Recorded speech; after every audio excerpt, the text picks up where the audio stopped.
రోజా పూలై పూయాలి, పులకించి కొమ్మల్లో ఆ కోయిల పాటలు పాడాలి.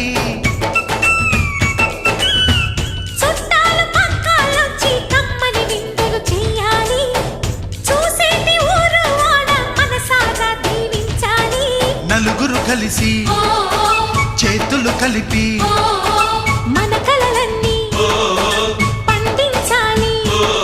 ఒక చోట పుట్టని కోడళ్ళు అయ్యారు అమ్మకే కూతుళ్ళు. త్వరలోని ముద్దుగా పుడతారు ఈ తాత పోలికల మనవళ్ళు. ఈ సంతోషాలు సరదాలే మా పండు